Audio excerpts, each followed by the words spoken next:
Formula One as we know it today started in 1950, but if we go way back, Grand Prix racing goes way back even further to the late 1800s in France. From there, it evolved through different eras like the stylish Edwardian period, the challenging 20s, the German rule in the 1930s, and the early years after World War II when Italy was dominating the scene. Back when motor racing first started, the cars were bulky and stood upright. The roads they raced on were made of tar, sand, or even wood. You can only imagine how tough it was for the drivers and their mechanics. They used to race on public roads from one town to another, covering insanely long distances that would seem impossible today. One of the earliest official motor races was a 1,200-kilometer journey from Paris to Bordeaux back in 1895. Émile Levasseur secured the victory after 48 hours of driving his Panhard et Levasseur. Another star of the early days was Fernand Charron, who blazed through the Paris-Bordeaux race in 1899 at an impressive average speed of 29.9 miles per hour in his Panhard. Now let's dive into the thrilling tales of early racing history. Back in 1901, the French Grand Prix at Le Mans marked the debut of the Grand Prix title. Ferenczi roared to victory in his Renault, cruising at 63 miles per hour for a frickin' 700 miles. Fast forward to 1906, the French Grand Prix was born as a response to the restrictive Gordon Bennett races. This new race aimed for fairer competition, allowing more entries regardless of a country's industry size. Then in 1908, at the Targa Florio in Sicily, they introduced pits for quick tire changes, a total game changer. Despite these innovations, early racing cars were pushing the limits of their tires. Just imagine Christian Lautershanger's epic win in the 1908 French Grand Prix at Dieppe, where his Mercedes shredded in a total of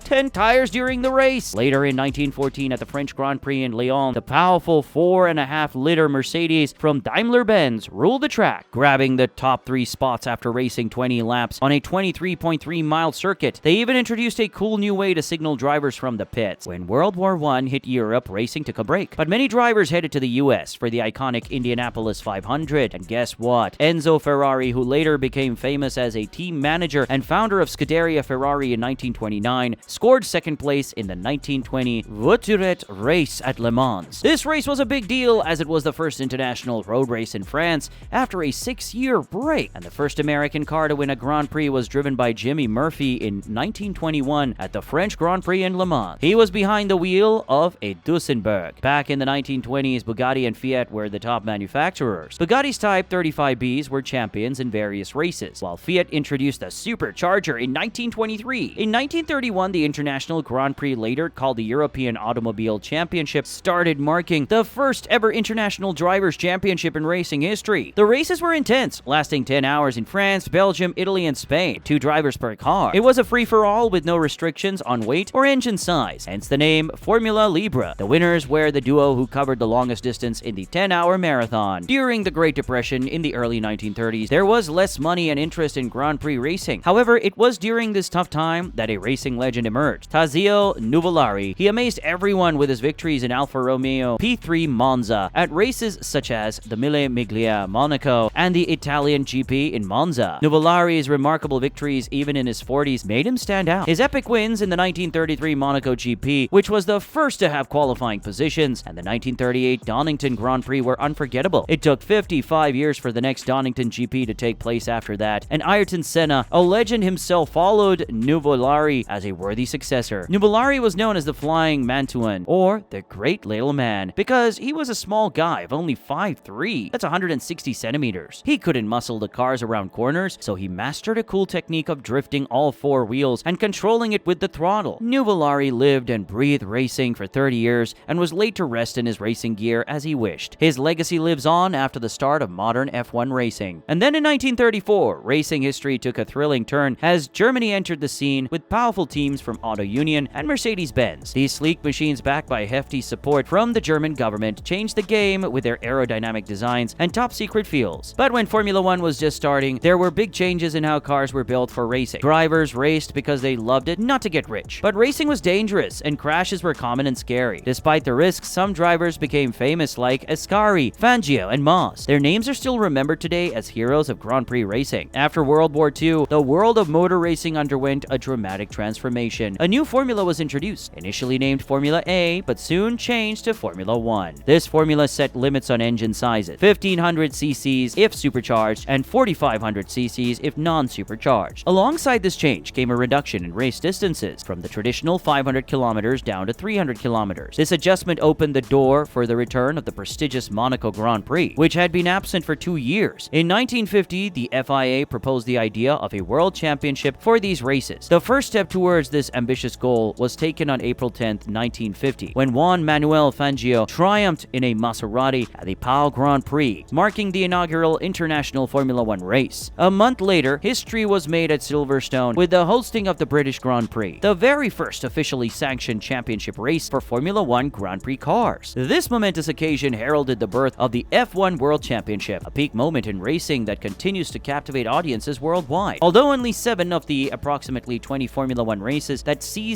contributed to the driver's title, the championship had begun its journey. As the years progressed, more races were added to the World Championship calendar. Yet alongside these official races, there remained a plethora of non-championship Formula 1 events, such as Britain's International Trophy race. However, the era of non-championship Grand Prix races eventually came to an end in 1983. Rising costs and logistical challenges made these events economically unviable. In 1950, Giuseppe Nino Farina made history by winning the race at Silverstone and becoming the first Formula 1 champion. He drove a powerful Alfa Romeo 158, winning races in Belgium, Switzerland, and Italy, and also succeeded in non-championship races at Bari and Donington Park. That season, Alfa Romeos were unbeatable, claiming every pole position and victory. Farina's distinctive driving style, with his relaxed posture and outstretched arms, became legendary and inspired many future F1 drivers. Unlike his peers who wrestled with their cars, Farina seemed effortlessly in control. Moving to Ferrari in 1951, Farina faced tough competition from Alberto Ascari. Ascari proved to be the superior driver, winning the World Championship in 1952 and 1953 with Ferrari. Despite the rivalry, Farina's legacy as one of F1's early champions remains etched in history. The early years of Formula 1 weren't easy. In 1952 and 1953, there weren't enough teams to fill the races, so they had to use less powerful Formula 2 cars. Many teams couldn't afford to keep racing, and by 1950, only a few were left standing. Despite the challenges, Alberto Ascari made history by becoming the first driver to win back-to-back world championships in 1953. However, progress in car development was slow because the rules kept changing. This meant that the car stayed pretty much the same from year to year, with only small tweaks allowed. Juan Manuel Fangio from Argentina became a legend of the sport in the 1950s. He won 5 world championships for 5 different teams, including 4 in a row from 1954 to 1957. Fangio's versatility was unmatched, and he even managed to win races for both Maserati and Mercedes in the same season, thanks to some unusual rules that allow drivers to switch teams mid-season. And those unusual rules that allow drivers to switch teams mid-season was called the unattached driver rule. Essentially, it permitted drivers to compete in races without being officially tied to any particular team. This meant that a driver could race for one team in one race and then switch to another team for the next race, as long as both teams agreed. Back in 1950, the very first great race for the World Championship took place in Silverstone in England, making it the first British Grand Prix too. During the period from 1958 to the 1960s, Formula 1 was dominated by the iconic British racing green color. Teams like Cooper, BRM, Brabham, and Lotus, led by drivers such as Clark, Hill, and Sir Jack Brabham, had a total of 11 world titles. This era marked the start of British Formula 1 engineering greatness, a legacy that persists even today. That year, Scuderia Ferrari joined the championship at the Monaco Grand Prix. In 1953, Argentina also hosted its first championship Grand Prix outside Europe. Since then, about 76 circuits worldwide have held these famous races. Some tracks are specially built, while others wind through city streets closed off just for the race. In the exciting 1950s, they also started the Constructors' Championship in 1958. That same year, Stirling Moss zoomed to victory in the first race with a rear-engined F1 car, setting the trend for all cars in Formula 1 to follow this design. As we journey through the 60s, 70s, and 80s, Formula 1 witnessed some fantastic changes and significant events. In 1962, Lotus shook things up by unveiling a groundbreaking design, a car featuring an aluminum monohull chassis instead of the usual space frame setup. This innovation was praised as one of the most important technological advancements in Formula 1 history. In 1967, the German Grand Prix became the first F1 race to be broadcast in color on TV. The next year, Lotus cars proudly displayed Imperial Tobacco logos, marking the start of sponsorships in Formula 1. Then in 1976, Japan hosted its inaugural F1 Grand Prix in Asia. area. The 80s brought more technological advancements, such as in 1982, Lotus showed off a fresh active suspension system, marking the beginning of more electronic driver aids. Before the South African Grand Prix, drivers went on strike to oppose the new driver's license rules. In the 1990s, safety in Formula One got a major boost. The first ever safety car showed up at the British Grand Prix in 1992.